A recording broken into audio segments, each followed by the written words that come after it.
Physics का सवाल क्या हो सकता है और केमिस्ट्री का सवाल क्या हो सकता है, और वे अगर इसी के पद पर कार्य कर रहे हैं तो कहीं ना कहीं सवाल जब इसी महोदय पर खड़ा है तो मेरे हिसाब से छात्रों को अविलंब समय ना गवाते हुए जो भी इनकी मांगे हैं उसे पूरा करना चाहिए। युवाओं को आगे बढ़ने का अवसर ना मिला है, चाहे आज 60-40 की नीति देखें या फिर बीएड के छात्र छात्राओं का प्रदर्शन देखें, किसी भी सूरत में लोग ये नहीं चाहते हैं कि झारखंड के जो छात्र हैं, युवा हैं, वो आगे बढ़ें। उसी का ताज़ा उदाहरण आज वीसी महोदय का जो ये संकीर्ण सोच, शैक्षणिक समझ की कमी का आभास कर सकते हैं कि इतने द्वारा संचालित किए जाते हैं।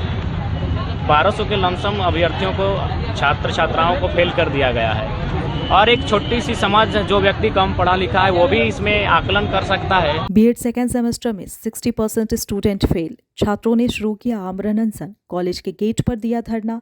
आंदोलनकारी जयराम महतो भी आंदोलन में हुए शामिल। विनोद बिहारी महतो कोयलांचल विश्वविद्यालय में दूसरे सेमेस्टर के 1000 से अधिक छात्र छात्राओं को फेल कर दिया गया। इससे नाराज होकर छात्रों का आंदोलन पिछले 1 अप्रैल से लगातार जारी है। सोमवार को छात्रों का एक बड़ा समूह धरना स्थल जिला मुख्यालय रणधीर वर्मा चौक पर आमरण अनशन पर बैठ गया। छात्रों के आंदोलन का नेतृत्व छात्र नेता जयराम महतो ने किया। वहीं मीडिया से बात करते हुए जयराम महतो ने कहा कि विश्वविद्यालय प्रबंधन एवं कुलपति छात्रों के साथ अन्याय कर रहे हैं। ऐसे छात्र छात्राएं जो अपना ग्रेजुएशन और पोस्ट ग्रेजुएशन कंप्लीट करने के बाद बीएड की पढ़ाई कर रहे हैं, अच्छे से परीक्षा देते हैं, बावजूद उन्हें फेल कर दिया जा रहा है। वहीं कुरमाली और खोटा भाषा की पढ़ाई को लेकर एक लंबे समय से आंदोलन हो रही है और उन्होंने उड़िया भाषा की पढ़ाई शुरू करवा दी। अखबारों के दिए गए इंटरव्यू में वह सिलेबस से जुड़े सवालों का गलत जवाब देते हैं और छात्रों पर कई तरह के गंभीर आरोप लगा दिए जाते हैं। ऐसे में छात्रों ने आंदोलन का रुख अख्तियार किया है और वह उनके साथ हैं। किसी भी परिस्थिति में आंदोलन छात्रों का साथ नहीं छोड़ेंगे और उन्हें उनके अंजाम तक जरूर पहुंचाएंगे। जैसा कि बीएड के छात्र छात्राओं द्वारा सूचना मिली थी कि विनोद बिहारी महतो विश्वविद्यालय में अंगीभूत जो भी बीएड कॉलेज हैं, विशेषकर जो प्राइवेट संस्थान द्वारा संचालित किए जाते हैं, 1200 के लमसम अभ्यर्थियों को, छात्र छात्राओं को फेल कर दिया गया है, और एक छोटी सी समाज जो व्यक्ति कम पढ़ा लिखा है वो भी इसमें आकलन कर सकता है कि जो लोग बीएड में मैक्सिमम वही लोग जाते हैं जिनको टीचिंग लाइन में अपना भविष्य तय करना होता है। तो जो लोग टीचिंग लाइन में अपना भविष्य तय करना चाहते हैं वे लोग बीएड करने के लिए आते हैं। तो इतनी तो समाज और इतनी तो बौद्धिकता विवेक उनमें है कि कम से कम इस इम्तहान को मैक्सिमम लोग पास कर सकें। हम ये नहीं कह रहे हैं कि 100% पास हो जाएंगे, लेकिन यहाँ तो मैक्सिमम लोगों को फेल कर दिया गया है। यानी आप इस बात का आकलन कर सकते हैं कि माननीय जो वीसी महोदय है उनकी शैक्षणिक योग्यता बहुत हाई है। हम नहीं कहते हैं वीसी है तो जाहिर सी बात शैक्षणिक योग्यता उनकी भरपूर है, लेकिन शैक्षणिक समझ का उनमें अभाव है और इसी का दुष्परिणाम सबके सामने है। कह सकते हैं झारखंडी लोगों को, चाहे युवा हों, छात्र हों, किसान हों, हमेशा अन्य राज्यों के अधिकारी पदाधिकारी भले वहाँ सेवा देने के लिए आते हैं, लेकिन अंततः वे यही चाहते हैं कि यहाँ के युवाओं को आगे बढ़ने का अवसर ना मिले। चाहे आज 60-40 की नीति देखें या फिर बीएड के छात्र छात्राओं का प्रदर्शन देखें, किसी भी सूरत में लोग ये नहीं चाहते हैं कि झारखंड के जो छात्र हैं, युवा हैं, वो आगे बढ़ें। उसी का ताज़ा उदाहरण आज वीसी महोदय का जो ये संकीर्ण सोच, शैक्षणिक समझ की कमी का आभास कर सकते हैं कि इतनी भारी संख्या में 1000 से भी अधिकांश छात्र छात्राओं को फेल कर दिया गया है।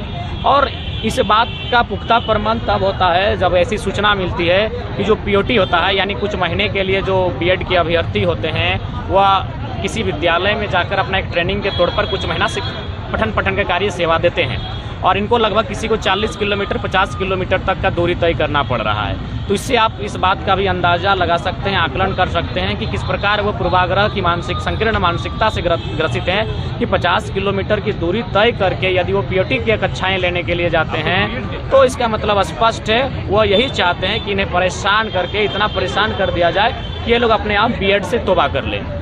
यही चाहते हैं, ये आंकड़े स्पष्ट कह रहे हैं। दूसरी बात, माननीय वीसी महोदय ने जो एक पेपर कटिंग जाया है जिसमें महात्मा गांधी के एक सवाल को लेकर है, उसे असेसमेंट ऑफ लर्निंग का पेपर है, ये माननीय वीसी महोदय का स्टेटमेंट है, जबकि वो नॉलेज एंड कुरिकुलम का सब्जेक्ट है। यानी महोदय को ये नहीं मालूम कि फिजिक्स का सवाल क्या हो सकता है और केमिस्ट्री का सवाल क्या हो सकता है, और वे अगर इसी के पद पर कार्य कर रहे हैं तो कहीं ना कहीं सवाल जब वीसी महोदय पर खड़ा है तो मेरे हिसाब से छात्रों को अविलंब समय ना गवाते हुए जो भी इनकी मांगे हैं उसे पूरा करना चाहिए। और देखिए बीएड का जो दौर होता है, मास्टर डिग्री, बीएड, पीएचडी का जो दौर होता है, ये घोर बेरोजगारी का दौर होता है। जो बच्चे संपन्न परिवार से हैं, जिनका पारिवारिक बैकग्राउंड थोड़ा सा अगर मजबूत है, वे लोग तो किसी तरह मैनेज कर लेते हैं, लेकिन मैक्सिमम जो बीएड करने के लिए आते हैं वो मिडिल क्लास फैमिली से होते हैं।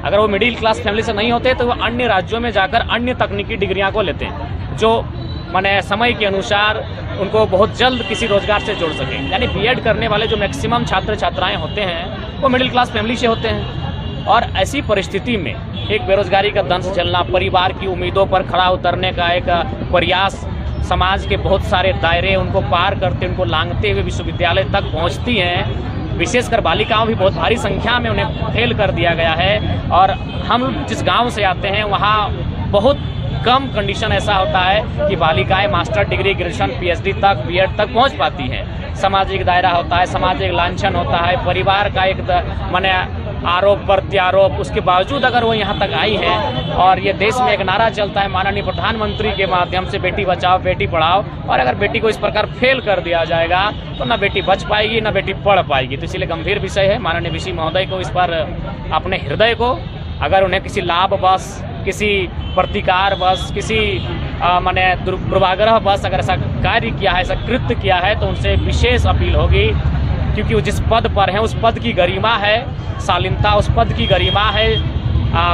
उस पद की गरिमा को बरकरार रखते हुए, अपने हृदय को बड़ा करते हुए जो छात्र छात्राओं की मांग है उसे पूरा कर उन्हें पास कर दिया जाए। अगर कम संख्या में छात्र छात्राएं फेल होते तो आंदोलन की नौबत नहीं आती। यानी 1000+ संख्या में अगर फेल कर दिया गया है, यानी इसके पीछे कोई ऐसा वजह है जो शायद या तो लाभ का हो सकता है, या फिर आपसी विवाद का हो सकता है, कुछ साजिश का हो सकता है, या फिर जो मेन उद्देश्य रहा है कि झारखंड के छात्रों को पढ़ने ना दिया जाए। तमाम पॉलिसियाँ उसी के मद्देनजर आज तैयार हो रही हैं। तो इसीलिए मेरा मानना है कहीं ना कहीं वीसी महोदय, जिनमें नैतिक समझ का अभाव है, उन्हें अपने हृदय को बड़ा करते हुए, अपनी नैतिक समझ का स्तर को ऊंचा करते हुए, छात्र छात्राओं की मांगों को मांगते हुए इनकी जो मांगे हैं उसे पूरा किया जाए।